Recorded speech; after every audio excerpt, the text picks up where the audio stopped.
talking about audio processing and feature building for machine learning. Before I dive right in, I want to spend just a couple of minutes giving a quick introduction. I work in data science at ICX Media, and we do a lot of natural language processing, and we're dealing with a lot of social media-based data, text data, and I personally developed an interest towards audio processing, mainly coming from my master's when I did my master's back in 2014. So I'm also attaching here my social media accounts, just in case there are any questions that one is not able to ask during this conference. You can reach out to me on Twitter. I'll also be sharing my slide deck after this presentation on Twitter as well for reference. I also have this upcoming book in next year, 2022, on natural language processing in the real world, which will contain a lot of text processing, analytics, and classification practical implementation examples with Python. So without further ado, let's dive into today's talk. At a very high level, we'll be going through what is machine learning, and then what is audio, how do they tie in together, what are some features that can be extracted from audio, what are some of the tools and how the usage is structured for audio processing in Python, and then lastly, some classification examples for audio using all the techniques that we have spoken about previously in the talk. Before diving into audio straight away, I want to talk about machine learning at a high level. So there are three buckets of steps during a machine learning project. One is data, which consists of data collection. Sometimes you already have huge amounts of data set. Sometimes you have to scrape data or use publicly available data sets, but it's important to have data in some way. Followed by a data cleaning step, because oftentimes data is not in the cleanest of the format. And that is followed by data transformation, which converts that data, that raw data, whether it's text, audio, or image, into some numerical representation. This numerical representation, also called features, is then fed into machine learning models for the training step.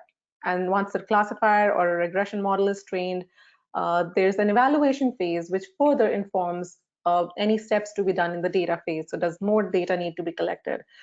Some different type of cleaning methodologies that need to be adopted, or different types of data transformations that need to be applied. So this is like a complete cycle. So we spoke about features and how different types of raw data lead into different features that we want to form numerical representation of those data types. So imagine that you have a lot of text data, and if you pass that through Word2Vec to form vector representations of particular phrases or words from that text corpus, that works really well. It really works wonders in doing a lot of tasks with text data and getting inferences, distances between these vectors, and getting relationship equivalents like man is to woman, king is to queen. But if we take Word2Vec and pass in something completely random that's not text, that's not in your corpus, something like numbers or audio, it's not going to really work well, or we don't really expect that to give us anything meaningful from that perspective. So there are different feature generation methods suitable for different types of data. Just like Word2Vec may be good for text, there are a lot of other type of transformation that are good for other feature types. So we'll be digging into what these are for audio in a very short period of time. Now, before we go into features from audio, any processing, what really is audio?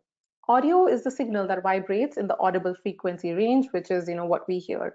So now that I am speaking and you all can hear me through your speakers, what's happening there is the sound coming out of the speakers. Essentially, there are these pressure signals created in the air, which the ear receives and then transforms it through the ear canal, through the different stages, the processes in the ear, and then it's sent to the brain for recognition. So certain words that I'm speaking mean something to you because your brain knows and associates particular speech with certain meaning of things. So that's how audio is heard by humans, and there's so many great Matlab tools, a lot of great research is happening all the time in this field, and what it yields is a lot of great Matlab implementations. Now, because when we do machine learning, often Python is the language of choice for machine learning tasks. So there is a little bit of a gap where there's so many great implementations of latest research methods in Matlab, but Python takes a little bit time to catch up. And literally, this has been the inspiration of some of the libraries that I'll be talking about later. One of which I have created, which contains implementation of features that I was not able to find in Matlab and I had to write from scratch because I wanted to use Matlab for a particular project. So we'll get into that in a bit, but essentially Matlab, great, Python catching up still. So this is one slide that I want to throw out there, which contains some different names of audio features that are important transformation terms. And I will not be talking about every single one of them, but I did want a slide here that has all of it in one place. So if anybody wants to refer back to anything and look anything up, you can do that here. And I've also will be attaching links in towards the end in a resources slide for everything that we have spoken about that I've referenced, or also things that we haven't spoken about. So that hopefully is a good resource. So when we talk about audio features, there are two important terms, spectrum and cepstrum. What is spectrum? It's nothing but the frequency domain representation of an audio signal. The frequency domain representation is derived by taking Fourier transform of the audio signal. What is Fourier transform? It's an extension to Fourier series. Even if you haven't heard about Fourier series, it's essentially representing your signal in terms of sines and cosines. So that gets us a signal in a frequency domain, and that's called spectrum. Now, it's known that spectrum contains a lot of meaningful information about an audio. There's another term, cepstrum, which is also very useful in building features for audio signals and analyzing the audio. And how that's produced is the spectrum goes through log magnitude and then inverse Fourier transform, and what you have is the spectrum, the cepstrum. Now, cepstrum is not in the frequency domain because we took inverse Fourier transform, but it's also not in the time domain because we took a log magnitude before the inverse Fourier transform. So it's a domain of its own, and oftentimes people just refer it as quiferency domain because it's neither time nor frequency.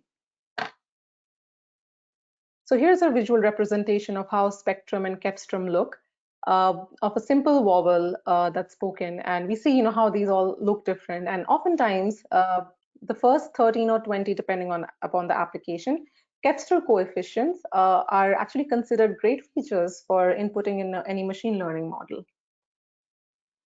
Another representation that has gained prominence is a spectrogram, which is just a way of visualizing your signal in both time and frequency domains. So with time, which frequencies are prevalent in an audio is what you can see with a spectrogram.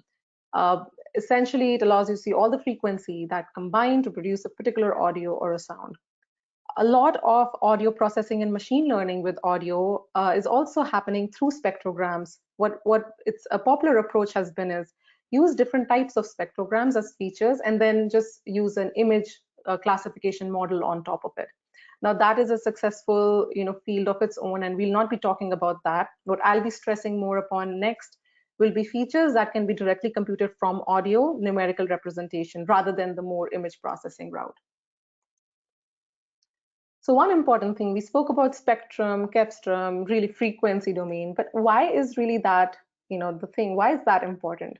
So a lot of it is inspired from the biology of how we hear.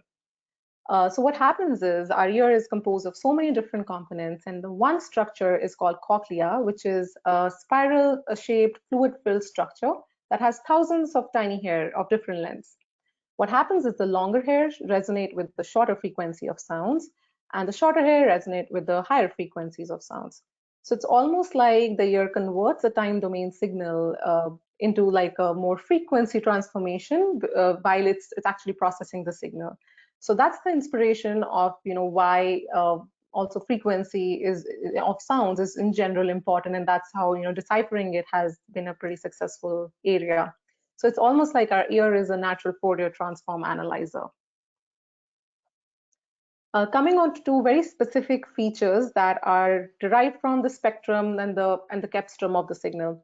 So one of them would be Mel frequency cepstral coefficients. It's also called MFCC, and the filter bank looks very much like the diagram that you can see. You see the broadness of the triangle looking shapes increases as we go further in frequency. It's just because human auditory system is less frequency selective after about 1 kilohertz, so the filters can be broader and broader. Now, this shape is also trying to essentially simulate how human hearing works, and that's why this filter has found very great importance in audio processing and computing features. Mathematically, the spectrum of the signal goes through this filter bank, Mel-scale filter bank. A log magnitude is taken, followed by a discrete cosine transform, and what results is the MFCC, which is the Mel frequency Kestrel coefficients that can be directly used as a feature in your machine learning models. The job of the discrete cosine transform there is to just get the high level shape of the signal rather than the smaller, finer details, because that in that representation of the signal is considered to be more noise than anything else. Another feature which is very much inspired by human hearing and how human hearing works, and even more closely represents the working of the human ear, is the gamma tone frequency Kestrel coefficient, also called GFCC. So you see it's a kind of similar looking filter bank, but it's more softer on the edges. So this is also known to be the front-end simulation of the cochlea of the ear, and it simulates more closely of how human hearing works. So the mathematical way of representation would be the spectrum goes through this gamma tone filter bank, then some downsample and Raudus compressions, and again discrete cosine transform. And what results is your GFCC feature. This GFCC feature finds a lot of applications in speaker identification and really tasks around that. You can see in this particular slide, there's a comparison of the same signals, but MFCC on one side and GFCC on the other side. And you see they both look very different. So it's not like one is more like derivative of the other. They both relay different information. So they're independently treated as good features and can also be used in conjunction together in machine learning models and do appear to convey a lot of meaningful information as features as well. There are some other features that we won't be talking about. I've listed them here. A lot to do with the spectrum of the signal, other Kestrel coefficients that find applications in speech processing, and then also some energy-related features, chroma, which is more on the tonal content used in music-related content. So many other features, and I've tried to attach some resources towards the end that hopefully you find as good reading materials. So there are several tools that already exist in Python that can be leveraged. The good news is all that we spoke about, all the mathematical terms and the steps, you don't have to implement them from scratch every time you just want to create a feature from audio. The good news is there are libraries in Python that help with different types of analysis and processing and feature formations in Python from audio signals, and then also visualizations. The one library that is sort of my work in progress, I've created this about 2 years ago, and it's for audio analysis and classification in Python. Essentially, anything starting from pre-processing your audio to convert between formats, because you may find that a lot of transformations that you want to do work on wave format rather than other audio formats. So converting it to wave, visualizing your audio in time domain and frequency domain, cleaning your audio and removing more of the low activity segments, cropping your audio, silent section removals, to any feature extraction like MFCC, GFCC, some spectral related features, some chroma related features can be done. You can extract the features using this library and use with your custom machine learning backend, or also you can use it with existing integrated scikit-learn classifiers that will perform auto hyperparameter tuning for you if you do it within the library available tools itself. Lastly, it also contains some pre-trained audio classification models. So if you one of the classes that they support your use case, they can definitely be used as a baseline, and really more information is in the README of the library. But it's a solution, it's attempted solution to have more popular or needed audio processing functionalities in one place. And particularly inspiration for me was to implement GFCC features in Python, which is something that I wanted to do, but I did not find anything that existed. So that was really the basis of starting the library, and sort of is going from there. Now, we remember you saw this in the very beginning, just machine learning at a high level. So we're going to extend that and talk about machine learning specifically for audio signals. So in the data collection phase, you can use one of your own data set if available, Or there are a lot of publicly available audio data sets, and I've attached a resource in the resources slide towards the end that can help you navigate through those options. For data cleaning, there's a convert audio format to really removing silences is something that's supported. And then data transformation to extract features from your audios, either use it with your own backend or use it with the train and classify methods available within the library that support various different scikit-learn classifiers. So if you're not sure what you want to do or what you could use to do with your audio signal, ask yourself a few questions. So if you have an audio, does it need to be converted to a different format? If so, there's a module for that. If not, does it need to be cleaned? If so, you can use a clean format. If not, do you just want to create a scikit-learn classifier from it? Then you can use the train and classify method. If not, do you want to extract the features and use with your own custom model? That can be done as well. If not, if you just want to classify your data using some pre-trained models, that can also be done. And if not, if it's just visualizing, if you just want to look at your data, that can be done as well. Finally, if none of that satisfy your need, I would just encourage everybody to create GitHub issues of anything that you've been wanting to see and you haven't found there. So any sort of code contributions are very much welcome. It's an open source free software to use. So any contributions there in terms of how the tool can be improved, and if there's any code contributions that you would like to make, greatly welcome. So finally, I'm going to go into some classification examples using everything that we have just spoken about. So the first one would be audio type classification. Let's say we have a use case where we want to classify a signal between speech, music, or birds. So at very first, we have this data set that contains 50 samples for each of these classes. So total 150 samples for training. And then we have about 14 samples each for testing. So we use an MFCC feature that we've spoken about, and we fixed the backend to SVM for this case, just for simplicity of experiments. So we see the confusion matrix of training at the top looks pretty good. And when we also test it on our test data, the results are pretty good. It seems to be classifying data with really good numbers, good accuracy, good precision as well.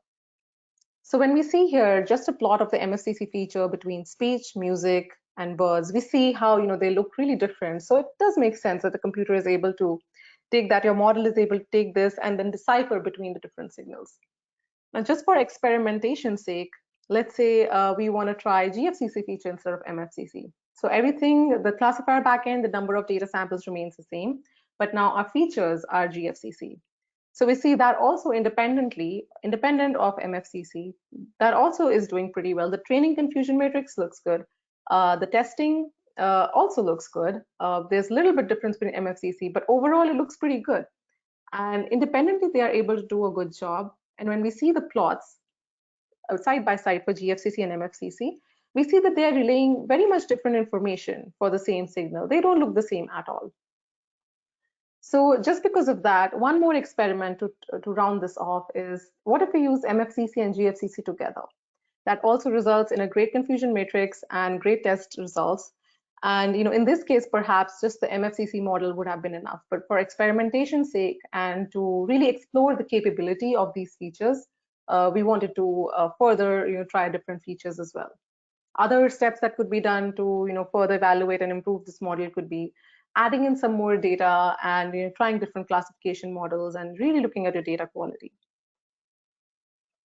Next example, we look at the music genre classification.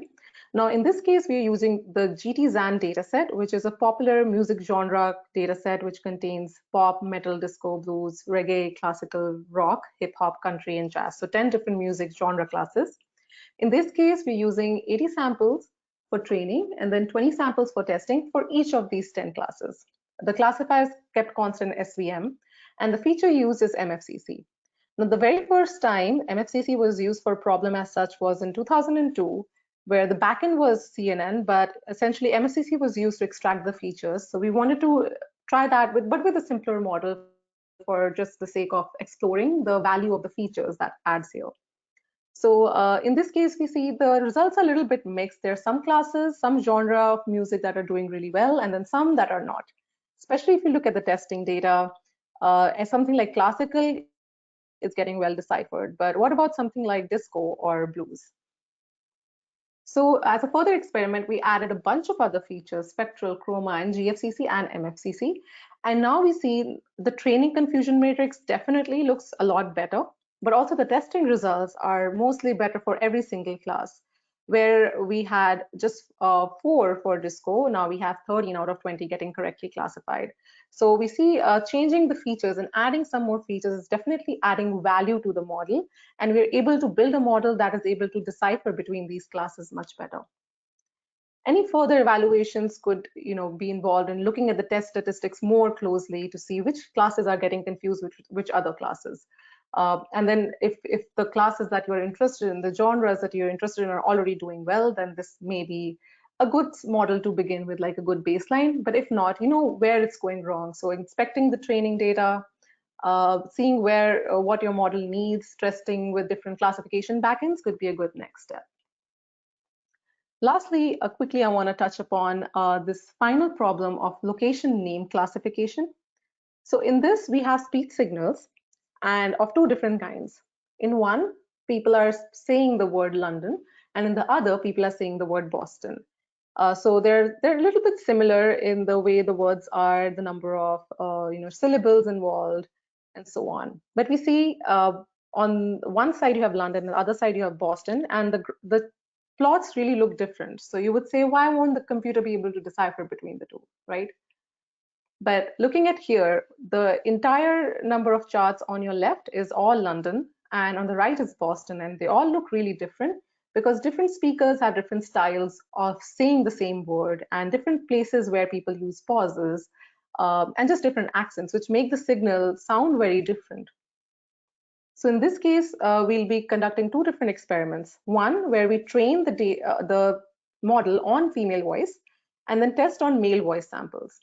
So we see here MFCC performance, in the testing, we only get 8 out of 17 correctly classified for London, 9 out of 17 for Boston.